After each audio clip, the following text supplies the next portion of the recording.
అందరికీ నమస్కారం. Welcome to it's you TV. నేను మీ యాంకర్ త్రిపుర. ప్రస్తుతం మనతో పాటు ఉన్నారు ప్రముఖ ఆధ్యాత్మికవేత్త, జ్యోతిష్య పండితులు బ్రహ్మశ్రీ అన్నవరపు తిరుపతిమూర్తి అవధాని గారు. వారితో మాట్లాడి మరిన్ని విషయాలు తెలుసుకుందాం. నమస్కారం గురువు గారు. ఓం శ్రీ మహాగణాధిపతయే నమః. గురువు గారు, రేపు ఏప్రిల్ 10, అది కూడా శుక్రవారం, కాలభైరవ అష్టమి రేపు. సో దాని యొక్క విశిష్టత తెలుపుతారా గురువు గారు? తప్పకుండా అమ్మ. కాశికాపురాధిరాజ కాలభైరవం భజే అని చెప్పి ఉంది. కాలభైరవుడు అనంటే మనకు ఉండేటువంటి శత్రువులు ఎవరైతే ఉంటారో, శత్రువులు అంటే ఎవరు? మన గురించి బాగా తెలిసిన వాళ్ళే. మన రిలేషన్స్ కావచ్చు, మన ఆప్తులు కావచ్చు, మన స్నేహితులు కావచ్చు. మనకు ప్రత్యేకంగా శత్రువులు ఎక్కడి నుంచో పుట్టుకురారు. మన గురించి పరిపూర్ణంగా దగ్గరుండయో, నీకు నేను తోడుగా ఉన్నాను, నీకు నేను వెంటనే ఉంటాను, నీకేం పర్లేదు, నీకు ఏదైనా నాకు చెప్పుకో, నీ కష్టాన్ని నేను తీరుస్తానని చెప్పి మన చుట్టూతా ఉంటూ మన దగ్గరగా ఉండి మన సీక్రెట్స్ కానీ మనకు సంబంధించిన అన్ని విషయాలు తెలుసుకొని ఎక్కుమేకవుతాడు. అంటే వాడే అంతకుమించి శత్రువు ఎవరు ఉన్నారు? అది ఆగర్భ శత్రువు అనుకోవచ్చు, ఆ జన్మ శత్రువు అనుకోవచ్చు, ఇక వాడిని మించిన శత్రువు లేరు. ఇటువంటి వాళ్ళ వలన మానసికంగా కొంతమంది ఇబ్బందులు పడుతూ ఉంటారు. స్నేహితుడను ఇంకోటను నమ్మి మనం చెప్పడం, ఇట్లా శత్రువులు. అలాగే కొంతమంది మన మీద పడి ఏడుస్తూ ఉంటారు. చాలా మామూలుగా కూడా కాదు. మనం తిన్నా ఎదుటివాడికి ప్రమాదంగానే భావిస్తాడు. మనం ఇస్త్రీ షర్టు వేసుకున్నా వాడికి నచ్చదు. కాస్త మొహం నీట్గా అందంగా బొట్టు పెట్టుకున్నా నచ్చదు. వామ్మో వీడు అందంగా ఉన్నాడు, వీడు వాడే తింటున్నాడు, వీడు బాగున్నాడు, వీడు బలంగా, రకరకాలుగా ఏడుపులు.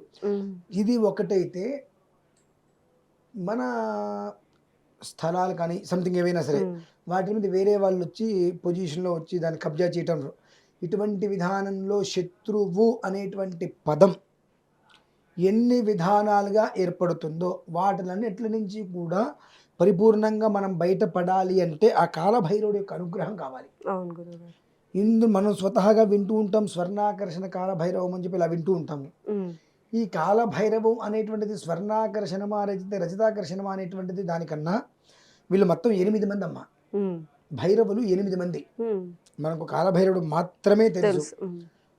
చండ భైరవం, రురు భైరవం, ఉన్మత్త భైరవం, క్రోధన భైరవం అని చెప్పి మొత్తం వీళ్ళు 8 మంది ఉంటారు. కపాల భైరవం, భీషణ భైరవం అనుకుంటాం. ఈ 8 మంది భైరవుల్ని రేపు ఆరాధన చేసుకోవాలి మనం. రేపటి రోజు ఇంట్లోనే, ఎక్కడ అవకాశం లేదు మనకు వెళ్ళడానికి, ఇంట్లోనే ఉంటాం చక్కగా. 8 తమలపాకులు, 8 తమలపాకుల మీద పచ్చి ఒక్కలు ఉంటాయి రౌండ్గా. మామూలుగా మనకి ఒక్కలు చిన్న చిన్న సగం మొక్కల్లాగా వస్తాయి. అవి కాకుండా రౌండ్గా ఉండే పచ్చి ఒక్కలు తీసుకొని 8 ఒక్కలు 8 ఆకుల్లో పెట్టేసి వాటిని అర్చన చేసుకోవడం. తర్వాత కూష్మాండ బలి, మాషభుక్త బలి అని ఉంటుందమ్మా. అంటే ఏమిటి అంటే, ఒక గుమ్మడికాయ 2 గుమ్మడికాయలు తెచ్చుకొని, బూడిద గుమ్మడికాయలు దాని దగ్గర ఆరాధన చేసుకొని, ఒక గుమ్మడికాయ ఏమో ఇంటి ముందు కొట్టేయాలి. దాన్ని కూష్మాండ బలి అని అంటారు. చాలా విశేషం. రెండోది పైన కట్టాలి ఒక గుమ్మడికాయ. తర్వాత వచ్చేటప్పటికి ఈ 8 రకాలుగా మనం ఒక్కలు పెట్టి అర్చన చేస్తాం. కపాల భైరవం, భీషణ భైరవం, ఉన్మత్త భైరవం, క్రోధన భైరవం, చండ భైరవం అని చెప్పి ఆ పేర్లు ఉంటాయి. 8 పేర్లు మీకు కౌంటర్ నేను అందులో ఇస్తాను. ఆ భైరవుడి పేరు చెప్పుకోవడం, అక్కడ ఒక్క పెట్టి నమస్కారం చేసుకోవడం, తర్వాత అక్షరాలతో ధ్యాన వాహనాది పూజ చేసుకున్న తర్వాత మాషభుక్త బలి అని అంటారు.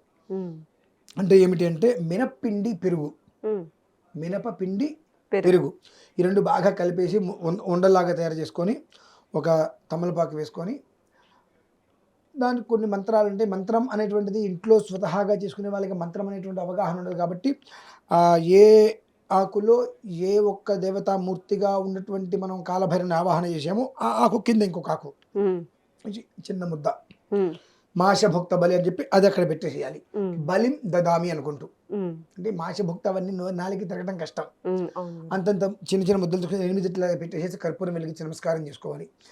తద్వారా సాయంత్రం సమయంలో మనకి కుక్కలు ఉంటాయి కదమ్మా, వాటికి బిస్కెట్లు, పెరుగన్నం అటు అవి తినగలిగే పదార్థాలు ఏవైతే ఉంటాయో సాయంత్రం టైంలో వాటికి అవి పెట్టడం అనేటువంటిది అత్యంత శ్రేయోదాయకం. ఇది స్వతసిద్ధంగా ప్రతి మనిషి చేసుకోవాల్సింది. కొంతమంది ఏంటంటే దీంట్లో కాస్త తంత్ర ప్రయోగం చేసి బురుదు గుమ్మడికాయలో దీపారాధనలు పెట్టి దాన్ని తిప్పుతూ దాని మీద పసుపు కుంకం వేసి నల్ల నక్షత్రం వేసి నానా బీభత్సం చేస్తారు. అంటే భయానక బీభత్సం అనేటువంటిది చూడటం కోసం చేయటం వేరు, దానివల్ల ఫలితాలు ఉండవు. మీకు ఆకారాత్ సదృశ ప్రజ్ఞ, ప్రజ్ఞయ సదృశాగమ. అంటే కొంతమంది సామాన్యమైన బట్టలు వేసేసుకొని తిరుగుతూ ఉంటారు. ఉమ్, మనం వాళ్ళని ఇదేమి పెద్ద ఏం కాదు నార్మల్గా జడ్జ్ చేస్తాం. ఉమ్, కానీ కాసేపటి తర్వాత వాళ్ళ పొజిషన్ తెలిసినప్పుడు మనం అవాక్ అవుతాం మనం. ఉమ్, అట్లా చేసేటువంటి విధానం అనేటువంటిది సామాన్య స్థితిలో భగవంతుణ్ణి అర్చించేటువంటి విధిలో ఉండాలి.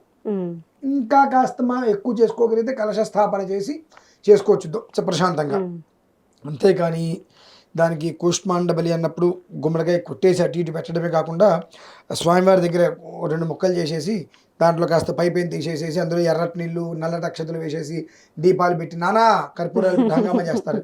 ఈ హంగామా అనేటువంటిది కేవలము కూడా చూడటానికి చాలా బాగుంది ఉమ్, అంటానికి తప్పితే ఇక దేనికి పనికిరాదు. ఉమ్, అంటే ఏంటంటే ఆయన ఎంత అద్భుతంగా చేస్తున్నారు పూజ, ఉమ్, చాలా బ్రహ్మాండంగా చేస్తున్నారు అని మనం ఫీల్ అయిపోతాం. ఉమ్, ఉమ్. ఆ 2 చేతులు పట్టుకొని అంతంత కర్పూరం లోపల పెట్టి తిప్పేస్తూ ఉంటే అవును గురువు.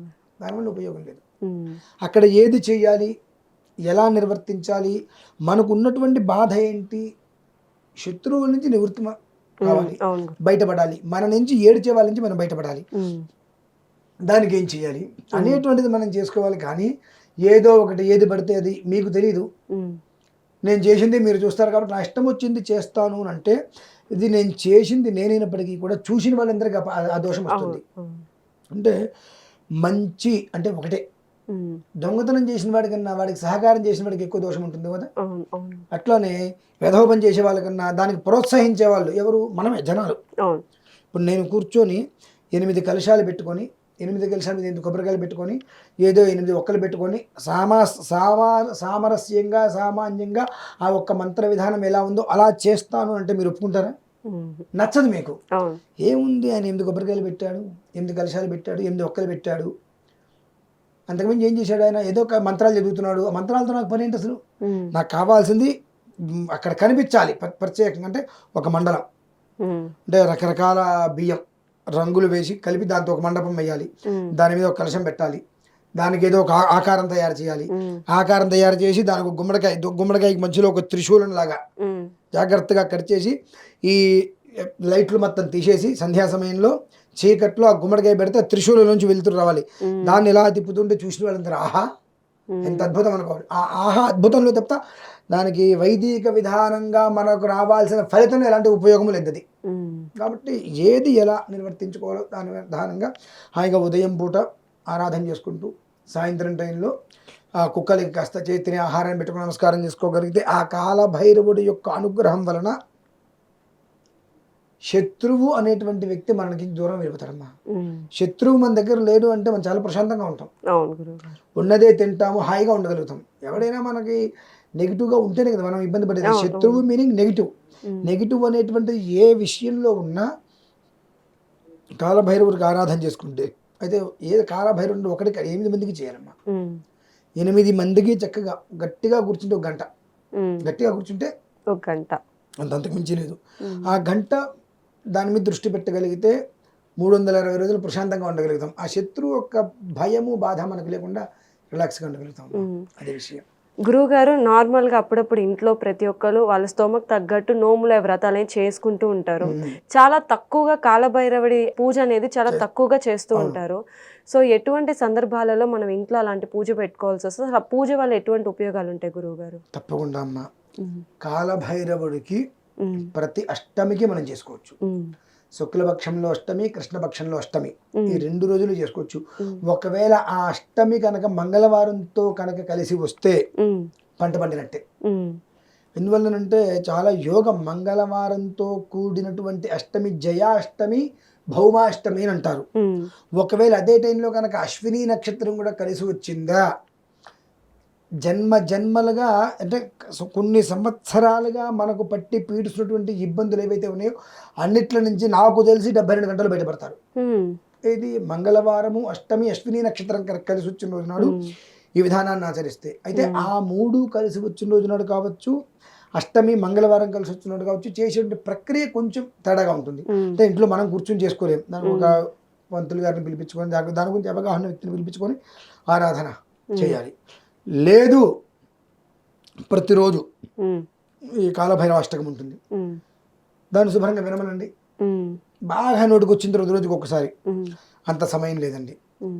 8 మంది కాలభైరవులు ఉన్నారు. ఉమ్, 8 మంది పేర్లు నేను ఇస్తాను మీకు. ఉమ్, ప్రతిరోజు ఉదయం ఉమ్, ఒక్కసారి ఆ 8 మందిని తెలుసుకోండి. ఉమ్, గురు భైరవాజ నమః, చండ భైరవాజ నమః, ప్రచండ భైరవాజ నమః, ఉన్మత్త భైరవాజ నమః, భీషణ భైరవాజ నమః, కపాల భైరవాజ నమః అనుకుంటూ 8 మంది పేర్లు నేను మీకు ఇస్తాను. ఆ 8 మందిని ఒక్కసారి తలుచుకొని నమస్కారం చేసుకోమండి. ముందు భయం భీతి పోతాయమ్మా. ఉమ్, ఆ భయము భీతి రెండు పోతే మనం చాలా రిలాక్స్గా ఏ పనైనా చేసుకోగలుగుతాం. ఉమ్, నేను ప్రతిరోజు అంటే ప్రతి అష్టమికి మనం చేసుకోలేకపోయినా ప్రతిరోజు 8 నామాల్ని కనుక తెలుసుకోగలిగితే ఆ మనిషికి భయము భీతి రెండు రావు. ఆ రెండు మన దగ్గర లేదు అంటే విజయం మన దగ్గర ఉన్నట్టేగా. అవును గురువు గారు. ఆ రెండే ఎగ్జామ్ ఉంటుంది. అమ్మో మనం పాస్ అవుతామో ఫెయిల్ అవుతామో ఇట్లానా అనే ఒక భయం ఉంటుంది. ఉమ్, మనం ఏం చేయగలం, చేయొచ్చు చేయగలమా చేయలేమా, ఉమ్, ఆ నెగిటివ్ అనేటువంటిది మన దగ్గరికి రానిదు.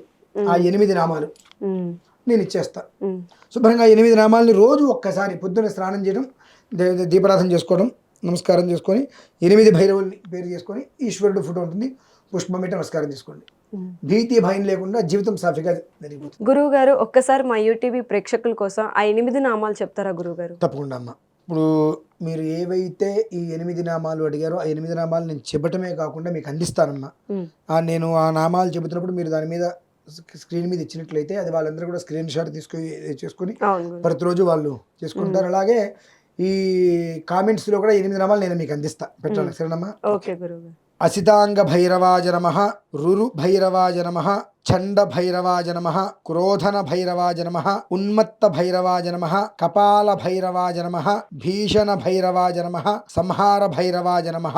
ఈ 8 రకాల భైరవ నామాలు. ఉమ్, మామూలుగా సంహార భైరవుడు, కపాల భైరవుడు, భీషణ భైరవుడు అని అంటాం.